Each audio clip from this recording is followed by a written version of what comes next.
I watch a lot of videos on YouTube, and some of these videos are people who own car dealerships or guys who just walk around car dealership lots talking about how expensive cars are, the dealer markups, their market adjustment prices, which I really hate. And they talk about how people have to roll 5, 10, 20,000 from their old car into their new car to buy a car. And a lot of this is people buying brand new cars that they do not need. We've gotten so used to this whole idea you got to buy a new car. A new car. Why? Why do you have to buy a new car? This Tesla Model 3 is the only new car I've ever had in my life. And for over 7.5 years, it's been really good for me too. All you people who complain about EVs, don't know what you're talking about, have no technical knowledge or experience or ability. That's another story. But new cars, they have gotten way too expensive. And this goes back to the whole COVID era. You remember back around 2021 or so, car dealerships and big car manufacturers were crying about all the factories are shut down to make the computer chips to go into cars, or they couldn't get other parts to build the cars. They would have a car on the line, almost built, but it doesn't have a computer because it couldn't get the chips.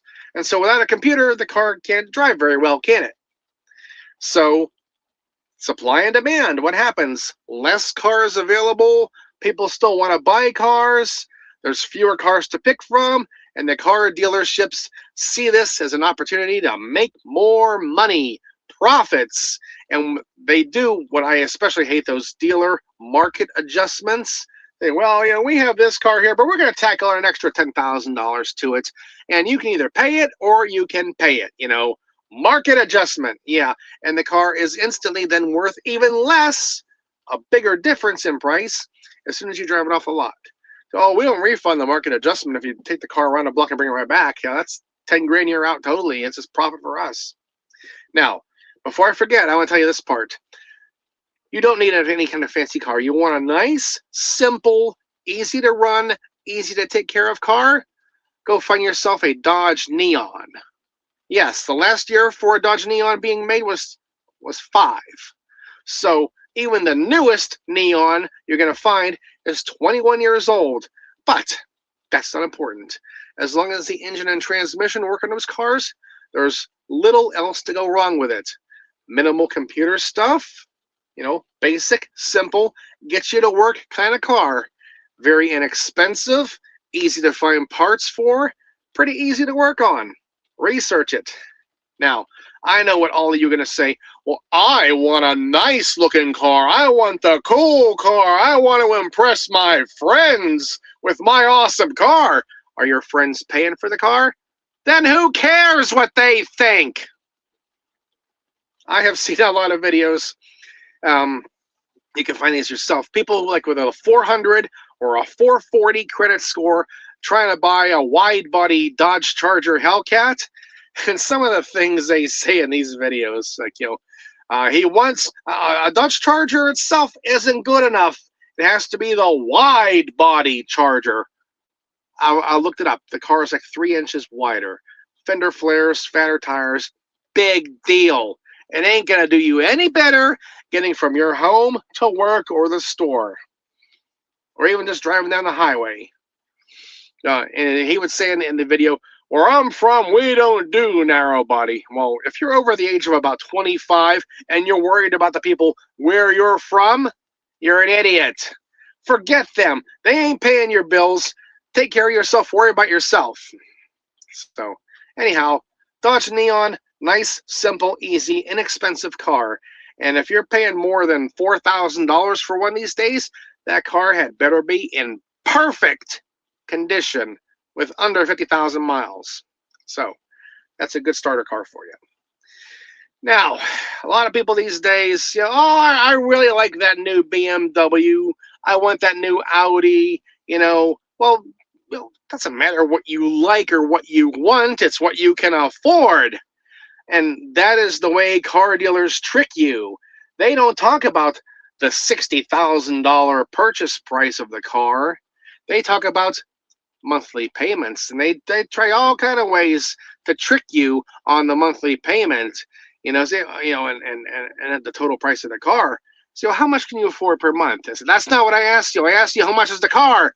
Well, let's talk about the monthly payment. If you can afford the monthly payment, you can pay for the whole car. You just have to have enough months of payments.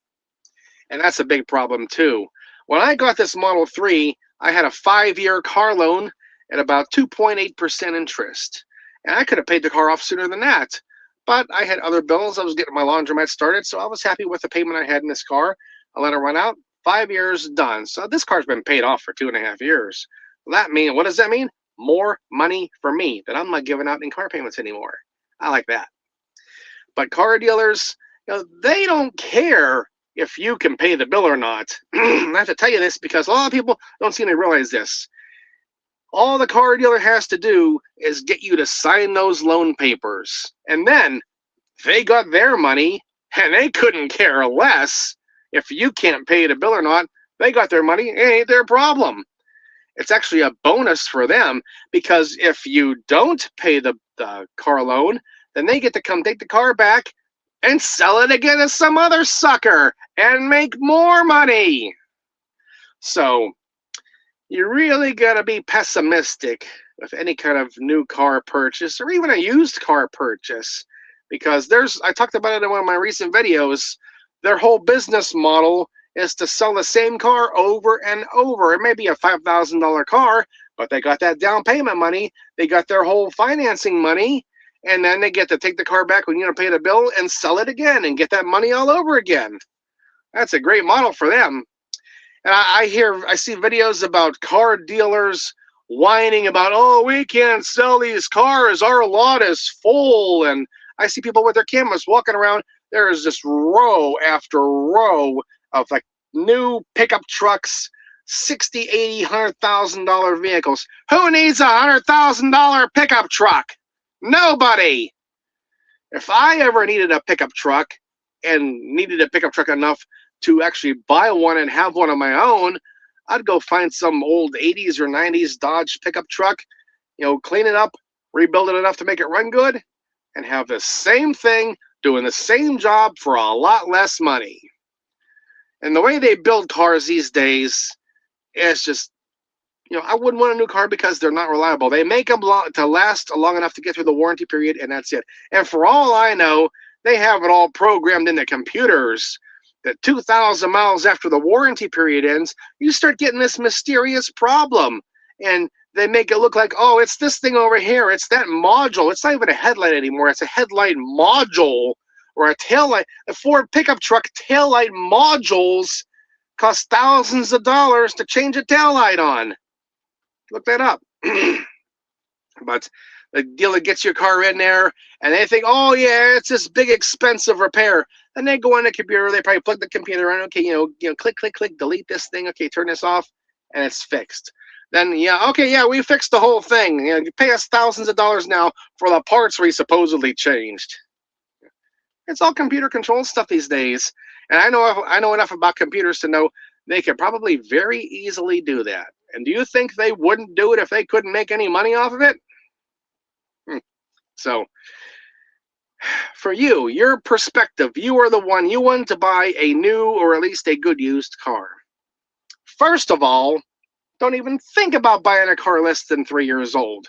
Let some other sucker take the depreciation hit. And, my friends, they'll think it's cool if I have a brand new car instead of old 10-year-old used car. Once again, they ain't paying a bill, so who cares what they think? I never asked anybody, hey, do you like my Tesla? Do you like my Plymouth Duster? Because it's not up to them. I'm the one paying the bill. It's what I want that matters. So, what are you doing? What do you want for a new car? Write in the comments there. What kind of problems have you had? You wanted to buy this, but you had to buy that. And nowadays, the dealerships make it so easy. They'll twist and turn the financing any way they can. You still owe 10 grand on your previous car? No problem. We'll put it on top of this new BMW's price. It's 7% interest, and we'll get you to here, sign the paper so we get our money, and then it's your problem to make those payments. Dealership got their money. They're laughing all the way to the bank. Ah, that sucker, he paid 15 grand over our dealership market adjustment for this new car. And it's instantly worth, 20 grand less than what he paid for it because he drove it off the lot. Oh, boy. The car market, the whole car industry is one I have seen so much rip off in for many, many years. In the last 10, 15 years, with all computer controlled module everything, it's only gotten worse. I saw a video recently. Some guy had to fix something in the door of a car, a pickup truck, I think it was. And he accidentally broke the door handle that opens the door from the inside. And he could not change just the plastic door handle. And why is a door handle plastic in the first place? Because you couldn't buy just the door handle. You had to buy the whole interior door panel for over $500 because they wanted you to do that so they could make more money on selling the parts.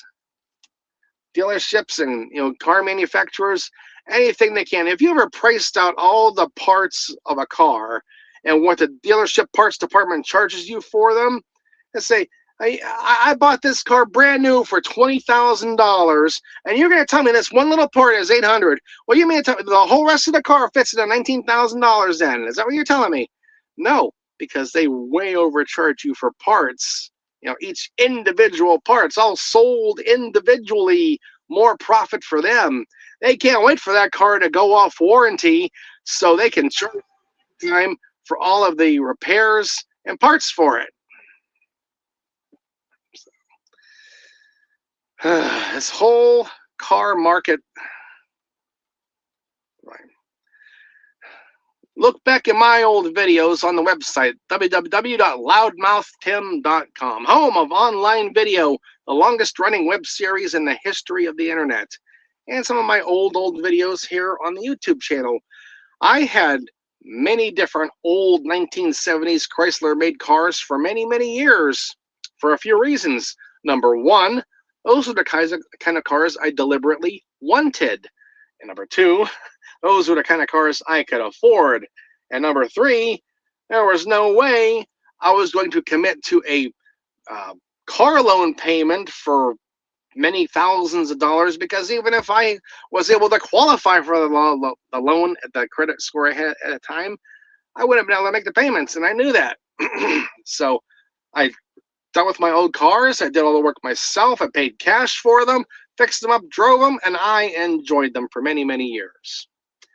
Now more in my older years, as I'm older now than I used to be, I don't feel like getting down under the car in the cold, in the rain, in the snow. Your hands are so frozen you can't even hold onto the wrench to turn anything anymore. I don't do that anymore. My Plymouth Duster, the 73 Duster you've seen in my videos here, it's in a garage, parked until spring. It ain't going out in the road salt. And besides that, I ain't doing nothing in the freezing cold. I can wait. It ain't that big of a priority.